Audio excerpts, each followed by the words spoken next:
Après plus de 6 mois de travail, le grand moment est venu pour Alexis et Liana. Leur hibiscus a enfin pris la route. Dans la prochaine année, ils vont parcourir l'Amérique du Nord et c'est un grand défi qui se lance parce qu'ils ont l'intention que leur voyage en autobus scolaire n'ait pas ou presque pas d'impact sur l'environnement. On va commencer par descendre vers l'Ontario et aller vers l'ouest. Et ensuite, après, on redescend vers la Californie, c'est ça.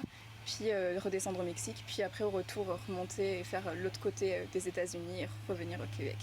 On ne peut pas dire qu'on va voyager comme ça, il faut aussi qu'on soit en accord avec nos convictions écologiques, avec nos valeurs. Et c'est là qu'est parti le fait de transformer en autobus scolaire, mais de manière la plus éco-responsable possible. Et puis réfléchir à cette question-là de comment est-ce qu'on peut voyager de manière éco-responsable mais avec un gros autobus scolaire. Dans un premier temps, ça va passer par l'aménagement de l'autobus. Pour nous, c'était essentiel d'aménager le bus avec le plus de matériaux durables, recyclables ou recyclés.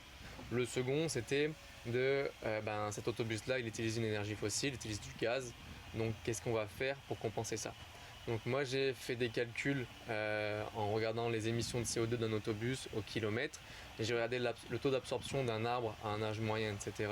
Au Canada.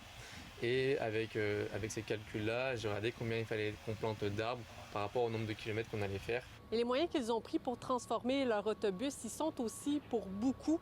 Ils ont utilisé les services de l'atelier La Patente à Limoilou. L'atelier La Patente, c'est une coopérative de solidarité. À l'origine, c'était des ateliers, travail du bois, du métal. Il y avait un atelier de réparation de vélos aussi. On a aussi des ateliers d'électronique. On prend même un Fab Lab, atelier de couture. Il y a la recyclerie qui est une quincaillerie de seconde main.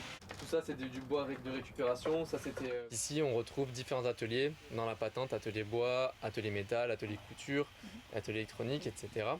Il y a une outitech, on peut emprunter des outils, il y a une recyclerie pour utiliser les matériaux de seconde main. Donc ça nous a permis de faire énormément d'économies d'argent et de temps. Ils ont également l'intention de partager une partie de leur voyage avec le public. Au fil de leur périple, ils vont réaliser une série de reportages sur différentes rencontres et initiatives qu'ils vont découvrir. En fonction des personnes qu'on va rencontrer sur la route, ça va nous amener à changer notre itinéraire, aller dans d'autres endroits, rencontrer d'autres personnes, etc. Il y aura des initiatives aussi qui vont être liées à l'agriculture, au maraîchage, des initiatives qui vont être au niveau social, comme La Patente qu'on a ici. On va faire un reportage au niveau de La Patente, puisque c'est une coopérative. On vient ici pour travailler, faire de l'accomplissement personnel, mais aussi pour rencontrer des gens, pour créer des liens sociaux, etc. Donc c'est ce genre de reportage-là qu'on aimerait faire. Et puis on rencontre sur la route des innovations et qu'on va pouvoir mettre en avant, parce qu'il y a des personnes qui créent des choses, mais qui ne sont pas forcément mises en lumière.